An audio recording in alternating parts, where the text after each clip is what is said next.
Hello, everyone. Good evening. Tonight, we conclude a special four-part series, Rethinking New York City, which has examined some of the crucial issues facing our city as we begin to rebuild after all the challenges revealed over the past year. Let me note that this is being recorded for future viewing, and the chat has been disabled. At the end of the discussion, we will ask our audience members to submit questions in the question box at the bottom of your screen. And I want to welcome everyone and thank new friends and old friends and colleagues and other interested people for joining us. My name is John Mollenkopf, and it's my great privilege and honor to teach political science and sociology in our doctoral programs at the Graduate Center, to be a consortial faculty member with our new School of Labor and Urban Studies, and to direct our Center for Urban Research. I want to thank our public programs team led by Karen Sander, as well as my colleagues at our Institute of State and Local Governance, led by Mike Jacobson, and my Center for Urban Research partners, led by Jackie Kelly, for organizing these great events. You can find the three previous panels on reforming the New York City Police Department, achieving an inclusive labor market recovery, and revitalizing our public spaces on our YouTube channel. Just search for Rethinking New York City in the Graduate Center on your favorite search engine. Joining me tonight are three outstanding panelists, indeed heroes of community engagement and empowerment in New York City. Each has taught me a great deal about how New York City works and what issues compel its attention in the quest for a more just and inclusive society. My newest friend in our group is Rovika Rajkishun, who is co-interim director of the New York Immigration Coalition, a leading immigrant rights and policy advocacy organization. A formerly undocumented young person of Indo-Guyanese origin, she's a powerhouse organizer based with her husband and three young children in Sunset Park, Brooklyn. Also joining us is Lucia Gómez, political director of the New York City Labor Council, where she is currently running the endorsement process for the current elections. A daughter of Cuban and Dominican parents, she's been a key staffer at what was then the Institute for Puerto Rican Policy, working with the legendary Angelo Falcone. She was also director of organizing and strategic partnerships for Labor's Union Local 78. She has extensive experience in election administration, electoral campaigns, GIS systems, decennial census, and community organizing. For the past 2 decades, she's been involved in census and redistricting processes in multiple states. Finally, John Flateau is a scholar, activist, professor at Medgar Evers College, CUNY. He's a longtime leader in voting rights litigation, redistricting, coalition building, and minority empowerment. He was campaign coordinator and chief of staff for New York City's first and only Black mayor, and has led many other political campaigns. His doctoral dissertation on the role of gender, generation, and class distinctions in the electoral politics of Black Central Brooklyn is a key contribution to our understanding of New York City politics. Previously a member of the New York City Board of Elections, he is currently a member of the New York State Independent Redistricting Commission. Before turning to our panelists, let me note that the 2021 election cycle is an unprecedented opportunity for change. Most key positions in city government are open. Ranked choice voting will come into play for the first time, and a huge number of candidates have come to the floor, including many from underrepresented backgrounds.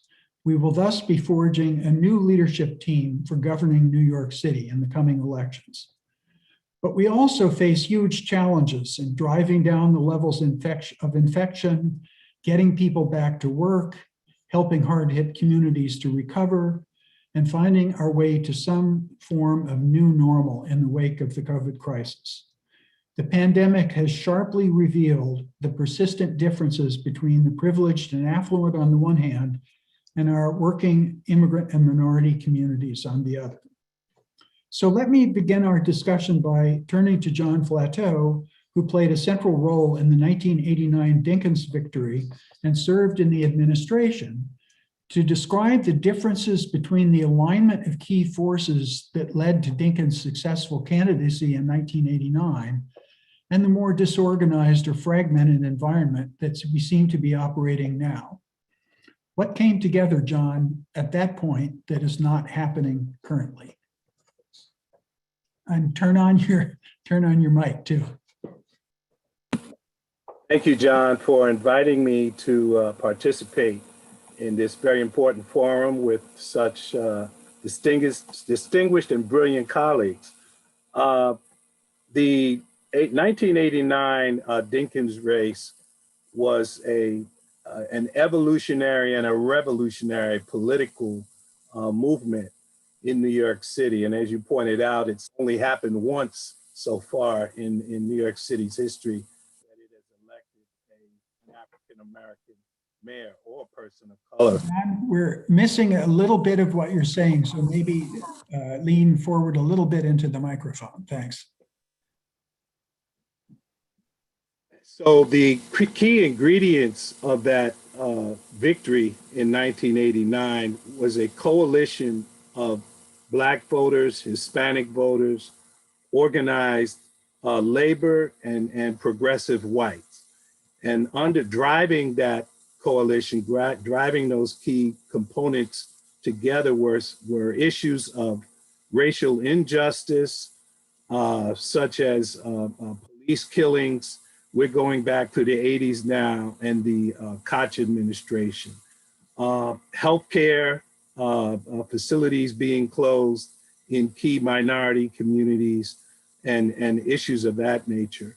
Running up to that 89 election, though, were other key organizing pivots. The 82 gubernatorial primary, where this same elements came together and defeated Ed Koch, who aspired to become governor, and instead supported Mario Cuomo. Then we had in 84 and 88 presidential campaigns, the legendary campaigns of Jesse Jackson. And New York was a crucial pivot in the national campaign. In fact, we sent more delegates to the national convention than any other state, Jesse Jackson delegates. So it was a momentum building process. You had key constituencies that recognized that they had a lot in common in terms of key issues for the working class, for working families. And that's what, that was, I think, part of the glue, an important part of the glue that to become Mayor Dinkins and key operatives like Bill Lynch, myself, and others helped hold that together. What differences you had then, or major differences between then and now? Actually, you have a leg up today in terms of election reforms that didn't exist 20 and 30 years ago. One of the announcements coming through today is the petition filings. Well, we had to get 150,000 signatures on one campaign citywide, and we did it twice. Whereas today I'm watching the news clips and candidates are touting, you know, they're 18,000 and they're 12,000. So the way you get 150,000 signatures citywide is through major grassroots organizing and outreach. Another major difference we must acknowledge, though, is 2021 mayoral campaign is being run in the middle of a pandemic. We did not have that kind of challenge, but we had a racial pandemic 30 years ago, and today we have a health pandemic. So those are, I think, a few of the differences between then and now. The groups today are much more diverse. I wouldn't quite say totally fragmented, but they're much more diverse today, even drilling down within the Black community, the Hispanic community. You have much more diversity of nationalities, ethnicities than we did 30 years ago. And that's a sign of the immigration patterns that have spread out the demographics, making political organizing even more challenging today. John, though I wasn't in the room like you were when the decisions were made, what I've heard and what I've read is that a lot of people came together to convince David Dinkins that he should run, and that he said, you know, I'm not going to run unless you really show you're going to commit to this. And a group of forces from community leaders, from the church, from labor, and so on, made the case to him that they were going to fuse together and propel the campaign.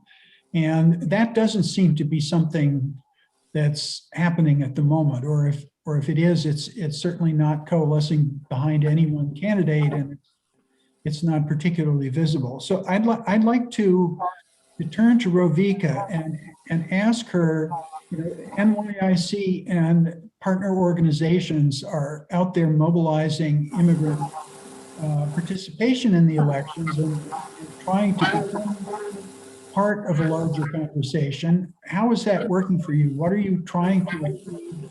What's worked well, and what are the obstacles you're still facing? And Rovika, you should unmute yourself. Thanks. Thanks, John. And John, can I ask you if we can mute, because there's an echo? Thank you. Thank you for doing that.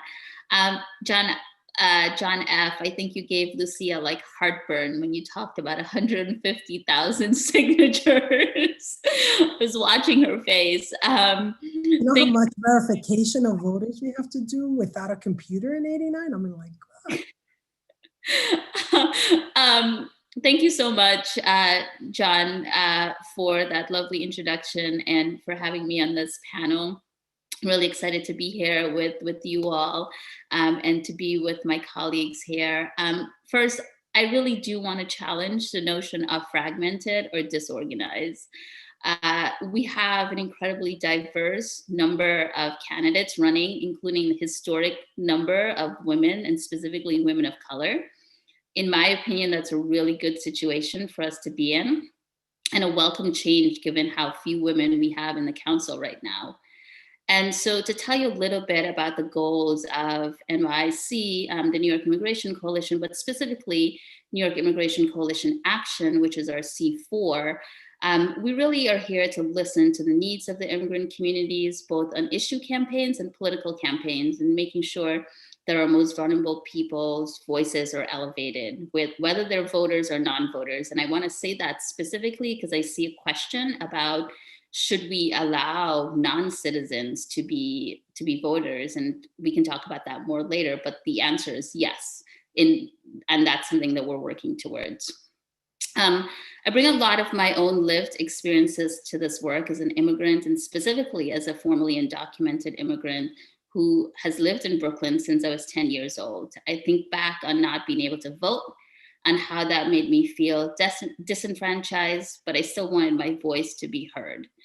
At NYC Action, we think of civic engagement as a long runway that doesn't just have to do with voting in elections or turning out for elections, which are obviously important, but also engage in census work, issue campaigns like fighting for economic relief and justice, and pivoting into redistricting, which I think we'll cover some also tonight.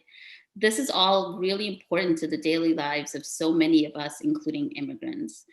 And I do want to go back to issues though, because I think winning campaigns have the unity and support of broad coalitions because of the issues that are important, not just a specific personality of a candidate. In this kind of situation that we're living in a global pandemic that has made so many issues around poverty, access to healthcare, food insecurity, education equality, so much more difficult, I do think that coalitions who are coming together specifically want to see candidates that are not only saying we care about these issues, but you have specifically a history of working on these issues and a concrete plan of how we're going to come out of this pandemic and not go back to some sort of normal that didn't work for so many people in the first place. And I actually want to give you a specific example and around electing Assembly Member Marcela Martinez, and to tell you that like still what is happening today is that people are getting together and saying, you know, similarly with David Dinkins, like we are going to support this candidate, and we're going to support this candidate with community, with coalitions, with different partners. And that actually happened at with Marcela's race. And I can say that because it happened in my home. We had a dinner And we invited Marcella, and a number of people from the neighborhood came, and we encouraged her to run. But specifically, I wanted to say that this race really spoke about coming out of the tenant rights movement, an issue that's really important to our district, and an issue that was very much important to lots of people with different racial backgrounds and different situations in the district. And so I want to somewhat discount that we're fragmented, but also say that like those are still the secret sauce that's working today. What would you say are some of the main challenges you face at this point? I think the pandemic has made it so much harder. You know, we've had to do a lot of organizing work digitally, and that has not been easy, and it's not easy for a lot of organizations. And that has been a major challenge. Also, people are hurting. You know, there's so much food insecurity. Where I live in Sunset Park, and I think probably you all have seen this, people are waiting on lines for food. And it's heartbreaking. And also the challenges is, you know, how do you talk to someone about redistricting, which is incredibly important when they're also fighting for food security and they're fighting for their children to have access, equal access to education. And so I think the big challenge is compounded by the pandemic. Like we were competing already, right, for immigrant communities and people who live in poverty to have the time and space to fully engage themselves in organizing work. And now the challenge is so much harder. Lucia, let me turn to you ask similar questions. I mean, you're overseeing the endorsement process for the Central Labor Council. Labor is always a key ingredient to victories in maybe not the determinative factor, but always an important factor in elections in New York City. And if there's to be a bringing together of different interests into a coalition, you know, you're in charge of the process. That would be one of the main ways that happens. So I'm wondering what you're seeing, what you're hoping to achieve, what the Labor Council's goals are. What do you consider something that's worked well, and you know, what are some of the things that have been difficult or gone wrong or remain obstacles? Great. Thank you so much, John. And thank you to the amazing panelists. I'm really looking forward to the dialogue. First, I want to clarify, I'm Cuban Mexican. You know, my mom's Cuban, my dad's Mexican. Not that there's anything wrong with being Dominican, hardcore Dominican fan all around. My daughter's half Dominican, but I have to make sure to clarify that because I'm like Mexicua. So that's part of my identity and what I'm really passionate about. So, you know, one, yes, I oversee, and I've been working with many of our affiliates throughout the New York City Central Labor Council to interview candidates. We've interviewed about 100, I want to say about 189, close to 200 city council candidates. We've screened a few mayorals through our executive board, a couple of the comptroller candidates early on between November and December. I mean, we actually did a pre-screening process where we spoke to over 200 candidates about who the labor movement is, what the labor movement is about, what it's not about. It's not about endorsing candidates. That's not what the labor movement is about. It is one of these elements that we engage in because we understand the power of collective, you know, unity around, you know, individuals that have a huge impact on the working lives of our members. And the reality is that, you know, we engage in politics because we need to ensure that there are people who are elected who understand and are willing to work with their constituents, these workers that have been able to move our city throughout a pandemic. And we decided that it was really important if we were going to have such an influx of brand new people, everyone wanted to run, that we made sure that one, they sat and they listened to what the labor movement is about right now, what our challenges are. in terms of organizing, in terms of ensuring that workers' issues are addressed, that safety issues on the job are addressed. It's not okay for a worker to go to work and not come back because they either, died, through some kind of, random accident at work, or not so random on construction sites where we have huge amount of immigrant workers that we've seen the numbers rise, in particular this past year. And so, we wanted to make sure that the candidates understood the big picture about labor, not about big, bad labor endorsed so-and-so and is a powerhouse in this area, not in that area, and the conversations about who we're endorsing, but why do we endorse? Why is this so critical and important to the lives of so many workers in New York City? And so we did engage in a pre-screening process, the typical questionnaires, the typical screenings, and we decided on a slew of endorsements that we did make. I mean, ultimately, our goal was to ensure that there's a class of incoming council members that understand, who these workers are, why these workers want and have and continue to thrive with their unions, and why unions are so important to the daily lives of members, not just to the entire political process. I mean, participating in civic activity and civic duty is so typical of a union. It's at the base of our existence to be engaged politically and civically, both in the job site and outside of that. And so for us, this is common sense. This is exactly what we need to be doing. There's going to be a huge shift in the political energy of the city of New York, and in particular now more than ever, and we've been planning, for this for the last couple of years, but more so now, some of the huge challenges are about, well, where's the focus point, right? What are the needs of our members? What are aside from the realities of a pandemic and the needs of having secure housing and, job security, and not always having to debate, are there going to be job losses? Is this market opening up again? I mean, we're talking about Broadway not opening up. There's actors, there's stagehands, there's hotels, there's an entire industry behind a shutdown. And so, so many of our workers are trying to figure out what their next steps are, especially for those economies that are yet to reopen, some of those businesses that are yet to reopen physically in their office spaces, and many people still working from home, our teachers that continue to, work within this, very random climate of, do we open, do we close, the safety, our students, the technology. Yeah, let me jump in and ask, Yes. What do you think is going well in this process, and what hasn't worked? Question number one. And question number two, you're endorsing mainly at the council level, and some important unions have gone different directions in the endorsement for the mayoralty. And so I'm just wondering, does that indicate important differences in the labor movement about, where the main focus of the government should be going?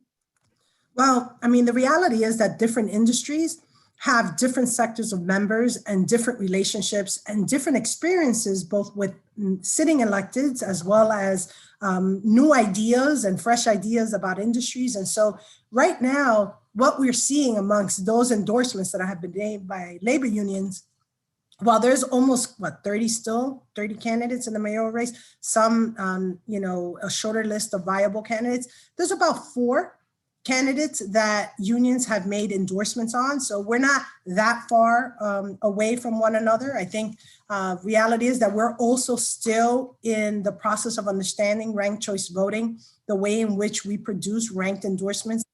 At this point, we have not.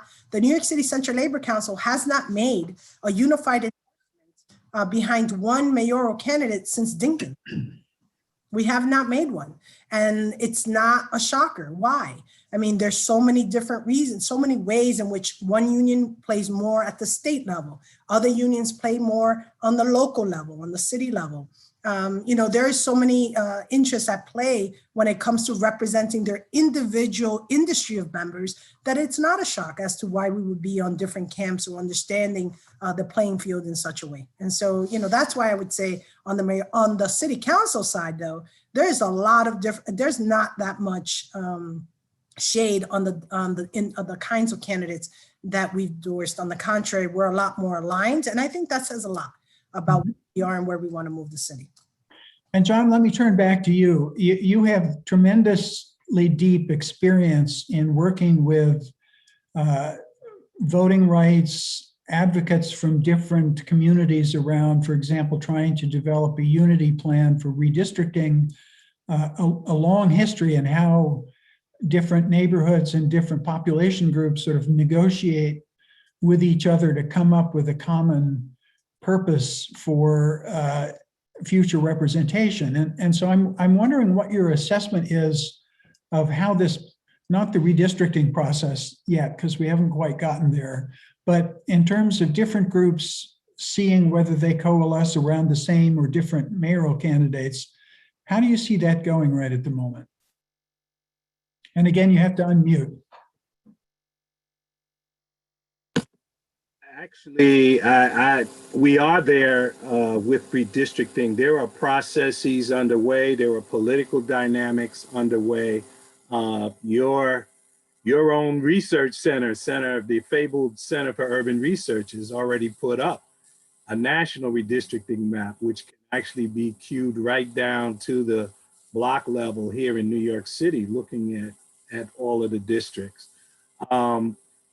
Where hopefully in the next week, we will have conquered in one battle, and that's the battle for resources. I'm speaking of the New York State Independent Redistricting Commission. The state budget is about to close out. A number of those same groups, a dozen that you just alluded to, have sent a message to the governor and the legislature that they want to ensure that the resources are in place for this new model, an independent redistricting commission, quasi-independent, replacing the old model. LAT4 is in place and has the resources, and they have access to publicly engage and make their voices heard in terms of their communities of interest, their constituencies, and the fact that they want to make sure that they are not gerrymandered, politically or racially gerrymandered, as historically has happened in the past. So I see the civil rights, the voting rights groups, they are awake, they're woke. I think they're probably in the early stages. They're just getting past this. There's a big battle going on in Washington too, around some major new initiatives around voting rights. We know that in previous regimes, the Voting Rights Act was gutted, and this procedure called pre-clearance was eliminated, and it particularly covered New York City and New York State. Actually, only 3 counties, but they're Brooklyn, Manhattan, and the Bronx. And you can't draw a set of lines in New York City or New York State without going through those counties. So I believe they're catching up on those issues. They have come together around the resource question.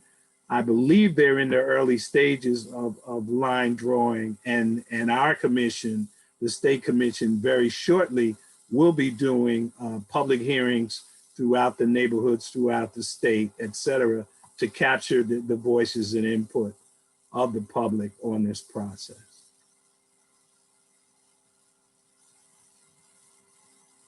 I'd like to turn in a second to a great question from Jerry Skurnick, who is the fabled leader of Prime New York and the source of all data on New York City voters for many campaigns. And he asks, why such low turnout, and how can we improve the turnout, given that the turnout has been drifting downwards in Democratic mayoral primaries ever since David Dinkins won back in 1989. But let's hold that question in abeyance for a second.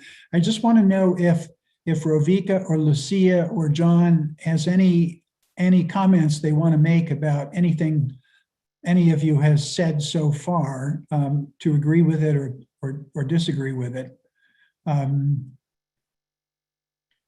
Hearing nothing, then let's turn to Jerry's question. This is a real conundrum to me, because less than half of the registered Democrats who vote in general elections will turn out in a primary election. And we all know that the Democratic primary elections have an outsized influence on who's going to ultimately win the office, because in a city with 70% of the registered voters being Democrats, normally the Democratic nominee just walks away with the office. That's not true, of course, of mayoral elections, where a lot of Democrats defected from candidates like David Dinkins, especially in his second run, or later challenges to Mayor Bloomberg, because they weren't all that comfortable with a Democratic nominee whose source of support was mainly in Black and brown neighborhoods. And yet, you know, in this election, the primary is very likely to determine the outcome, and probably the turnout is going to be well less than 1 million people. If I had to guess, I would say somewhere around 850 or 900,000 people are going to vote out of a total of nearly 5 million registered voters in New York City. So what's the problem here? Why is the turnout so low? And what are creative things to do about it? I mean, the obvious answer is to get out there on the grassroots and organize, but it's more complicated than that, because people do try to get out and organize. So I'm wondering what your thoughts are. And let me just start with Rovika, because I know that the NYIC Action Fund has got its sights set squarely on increasing turnout in immigrant neighborhoods in New York City. Yeah, John, and just to make it even a little bit more complex, right? The potential of legalization that's happening at the federal level, and the potential of legalization if any of the bills pass, say something passed around essential workers, for instance, right? Where we have a large number, millions of people who will be on a path to citizenship, that will have new voters down the road to engage and you know, get out the vote work. And then, you know, a question that was asked that I would actually like to answer about non-citizen permanent residents, right, who pay taxes, and should they be allowed to vote in municipal races? And the answer there is also yes. And so it's not just thinking about, you know, the voting ranks now, but like potentially the voting ranks changing significantly, not in this race, but in 2 years. We're talking about redistricting too, right? So municipal voting will probably pass the city council in this session. So these are all really even more difficult issues for us to be thinking about in terms of new voters. Our focus specifically at NYC Action is actually the low propensity voters, right? So new voters, new immigrant voters, people who have not been exposed to all of the different voting systems. And then we bring ranked choice voting into it, and folks don't know what ranked choice voting is and how to use it. And so going back to what you were saying is around even more resources in terms of organizing, in terms of engaging and locally engaging, right? Really having people in neighborhoods and community centers and, you know, small nonprofits, and thinking actually about being messengers, but thinking also about, and we do quite a bit of work around this also, right? In terms of like community centers and education around voting, right? If someone comes because they're facing food insecurity, can we also educate them about voting? Can we also get them registered to vote? And so there's not one solution. I think we have to think about lots of different solutions. We have to think about them in local, super hyper local ways also, because that also works. And then it's a big concern because, again, we are still in the pandemic. We are, you know, still very much facing so much emergency needs. And so I just think that there is this is going to continue to be a problem and continue to be something that we need to focus. But I would love to see, you know, my background is in philanthropy. I work in fundraising and communications too, right? And so I'm seeing more funders like willing to fund civic engagement work, but we need so much more. And I spend a lot of time in my day job telling funders like we need even more investment in civic engagement work, and we need it now, or we need it like 5 months ago. So I just want to say that too. Like we need investment in this work. Lucia, I see you shaking your head yes. So let's hear what you have to say.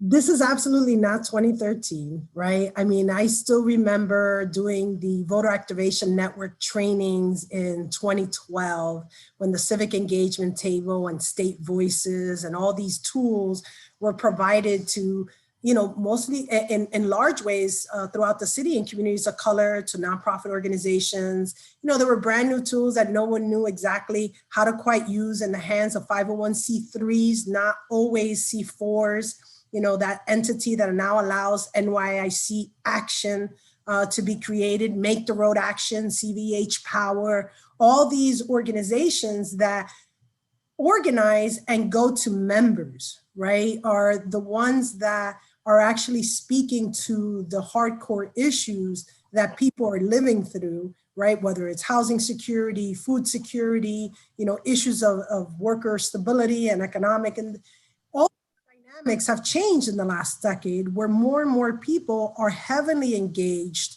in communicating with voters and discussing things throughout the year, not just during, you know, the 6 weeks leading up to election. In this case, the 4, months leading up to an election. But the reality is that dynamics on tools and how to reach voters have drastically changed since 2013. I mean, before, many more people used, you know, TV, and it was in its very expensive market. Many more are using digital ads, which are not as effective. Mail essentially is still going out and hitting many households.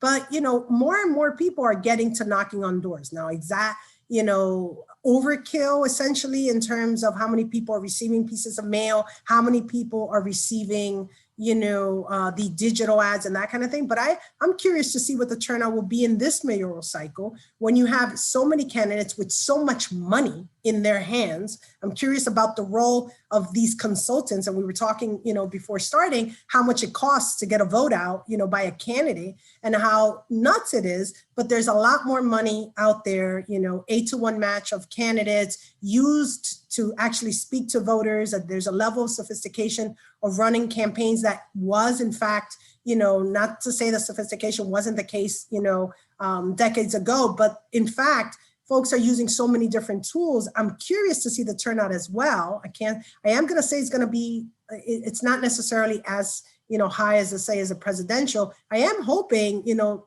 name recognition and some celebrity status might, you know, engage certain kinds of voters. But, you know, unfortunately, unless we're able to get more of these kinds of operations that engage with the electorate well beyond just an election date, we're going to see voter apathy, knowing that, you know, just coming at my door, you know, I'm done. You know, it didn't do anything for me this time around. We just had a couple of years of a mayoral candidate who said a couple of things, was elected into office, and did a couple of other things that perhaps weren't, you know, to his, you know, you got to walk the walk and talk the talk. And so more and more constituents and voters are watching that through social media and through so many ways that I think, you know, hopefully we'll be able to get a new class of voters to turn out in this cycle. Great. I want to remind the audience members that they can ask questions in the Q&A box down at the bottom of their screen. And in a few minutes, we'll turn to questions that have been posed by the audience.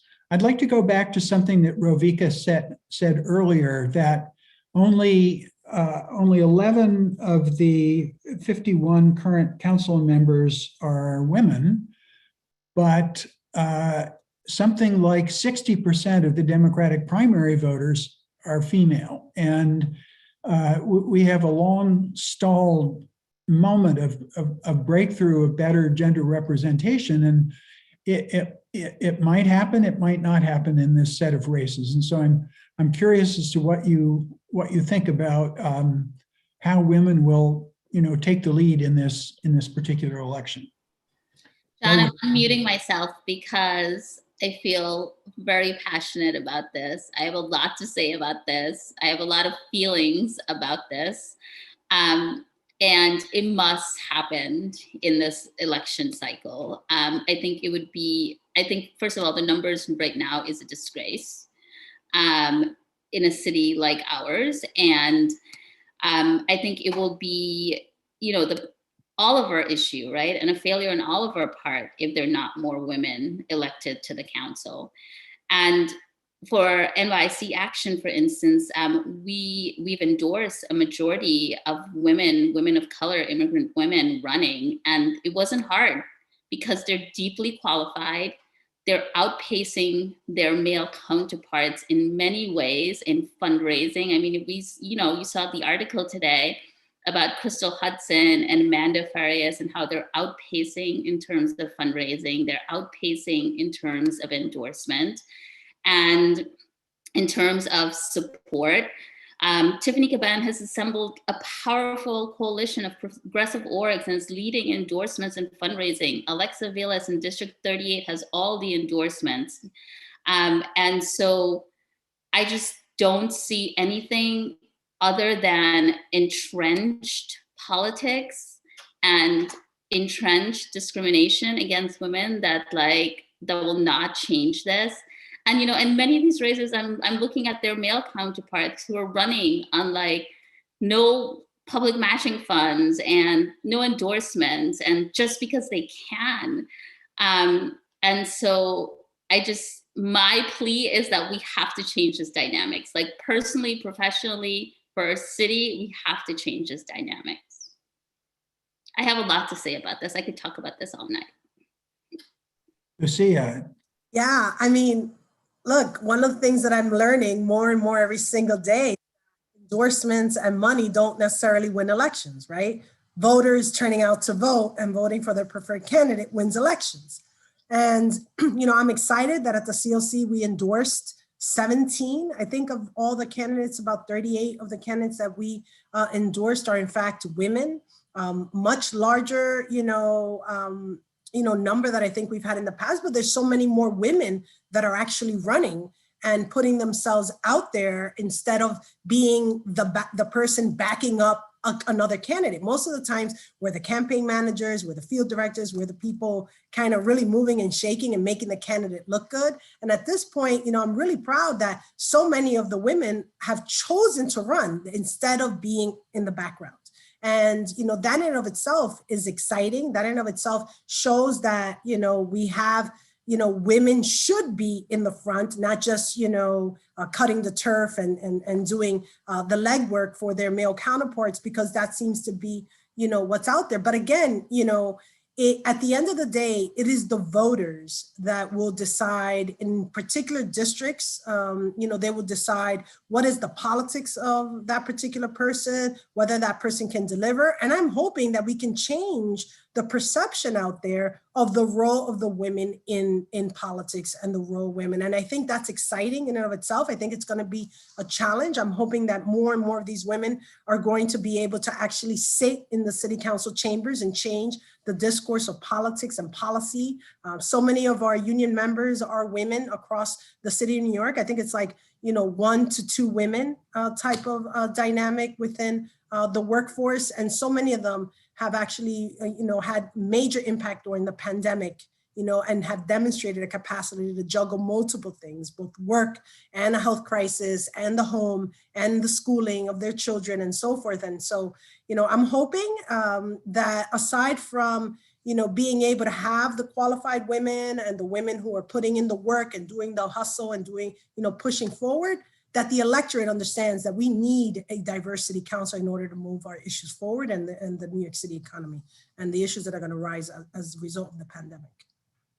Let me just say that John Flateau featured gender issues very prominently in his dissertation, and he's led the campaigns that elected a woman to the borough presidency of Queens and to a congressional seat in in central Brooklyn. So I know it's a concern for you also. Do you want to add a couple of thoughts, John?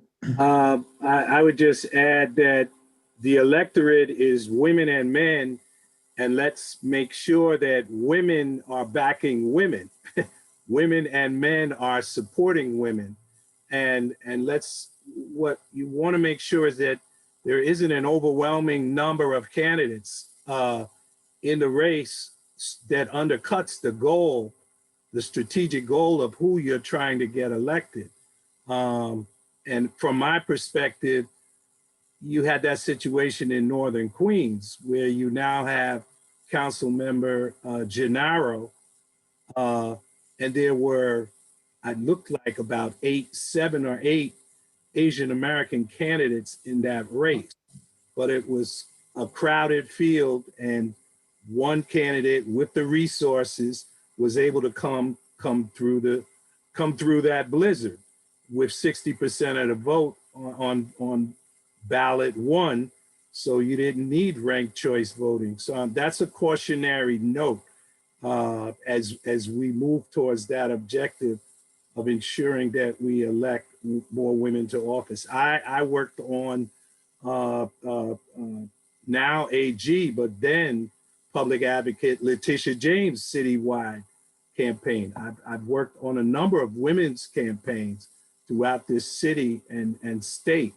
So that would just be a cautionary note. The electorate is women and men also, and make sure that you bring. So let's, you raised the possibility that ranked choice voting could help bring to constituencies together that might otherwise be competing against each other. And just it was one of the questions raised by the audience. If you could just briefly say how much difference you think ranked choice voting is going to make in these elections, and will it, as the proponents say, help coalitions to form rather than be pitted against each other? I think it's a wild card right now. We see what just happened in the Bronx as of last night, 2 races in Queens, and I don't see an intelligence, a strategic direction that is organizing or coalescing folks so that RCV becomes a tool of advantage. Right now, it just seems to be, I shouldn't say just, it's a tool of random selection at this point. And it can be made to be a more intelligent, strategic political tool, but I don't think, going back to an earlier point, there's not enough voter education and voter information out there for the 5 million to know, how can they most effectively use this new election reform that has been handed to 5 million voters in New York City. We had language assistance, which was mandated in the charter. I don't believe that that's been ramped up to the extent that it should be, helping voters in New York City, registered voters where English may be their second language, helping them to ensure that they cast their votes for the candidate of their choice. As we're winding down in time here, I'd just like to put on the table 2 questions that come from the audience that are somewhat related.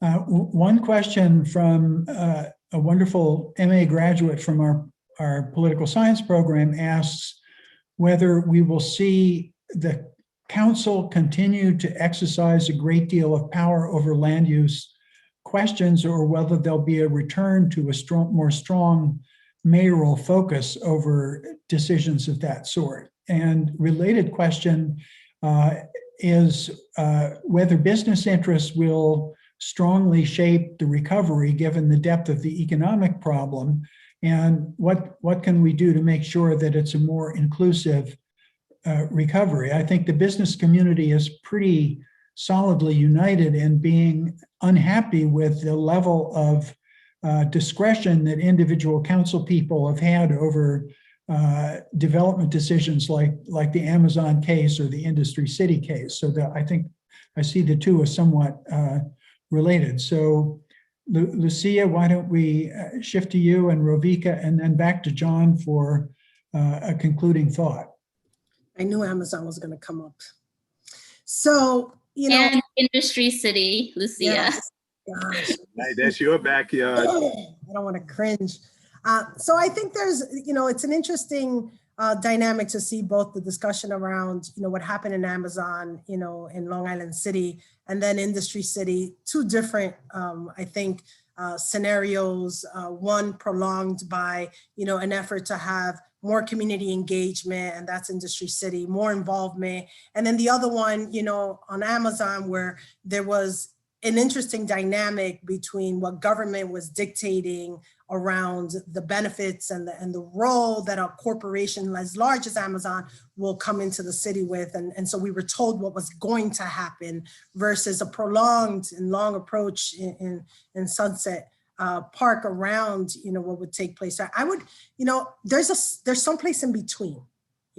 There's a need for us to continue to understand that the economy needs to thrive in New York City on multiple levels in order for, us to get out of this situation that is more heavy, that we're more heavily in now because of the pandemic. But the reality is we can't do that on the backs of workers. We can't do that assuming that corporations can continue, to bear, to actually not bear, but get the biggest return on their investments while New Yorkers are priced out, while residents are in fact are not being able to continue to engage in New York City politics, in New York City civic life, because they have to move around throughout the city. And so there's a fine, there's a balance, there's an in between. I think things like participatory budgeting and the role that communities have played to shape expenditure or resources in the New York City Council budget is there. I think the role that community boards and potentially even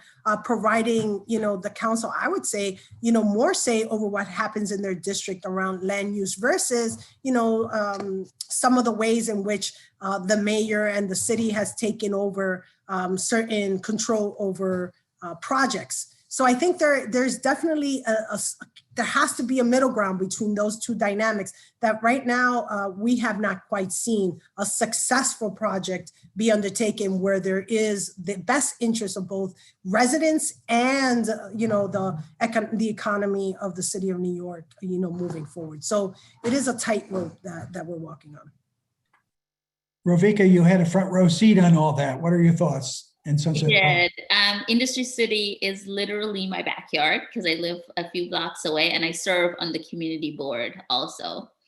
And so I had very much a front row seat on the dynamics there. And I think the question is actually bigger than just the mayoral candidates and, what is mayor's power on this and what the city council's power and the local city council members' power on this, because from what we learned from Industry City, throw into that equation, like what local residents are willing to do to reject a development project, right? And Industry City, the prolonged process that we're talking about is because there was so much organizing that was happening locally. But to Lucia's point, right, we're talking about like, what does just economy look like for local residents, right? And how do we take that into consideration also? And specifically for Sunset Park and Industry City, a lot of the conversation was around environmental impact and environmental justice. And what does it mean to be developing on a waterfront area? And so I think this is far more than just the mayor and the city council, but really thinking about what local residents are doing and how people learn to organize, and they learn from Amazon, and those lessons were used in Industry City. And that's going to continue to happen in any kind of rezoning project. And yet at the same time, right, John, we need to move the city forward. And, we need to, smart development and good development that works in conjunction with communities. There has to be some kind of happy medium, because completely rejecting projects, right, good development projects that bring long-term careers and good paying jobs to New Yorkers isn't necessarily where we want to be as a trend, right? But we need to do it in conjunction with communities so that it's smart development that happens coordinating with communities, but there has to be some kind of middle ground because development needs to take place in order for jobs to be, created, in order for our economy to continue to grow. And at least, on behalf of labor, that is something that, we see every single day as the strongest push. Economy has to, be rolling in order for people to have jobs and be able to sustain the city of New York going forward. And so I guess the question is, will we have like both a mayor and a city council class that's like new, who can do that complicated work that we need them to do to move the city forward? And I think that's part of the question also.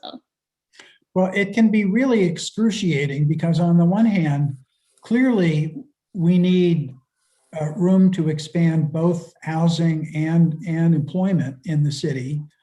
And on the other hand, the concerns that neighborhoods have that development is going to price them out of their homes is very real. And even though some of the academic scholarship shows that development doesn't necessarily per se raise rents, controlling for everything else, the fact is that up until the pandemic, the economy grew, the number of the employment grew, the income grew, but the number of houses didn't grow. And so the rent burden and the cost of real estate also rose, and people in neighborhoods like Sunset Park, they might not have been kicked out and displaced in an overt way, but it was no longer an affordable neighborhood where working class people could move in. And it's, it's a real palpable concern. And I don't think that the city has found that balance where you can both be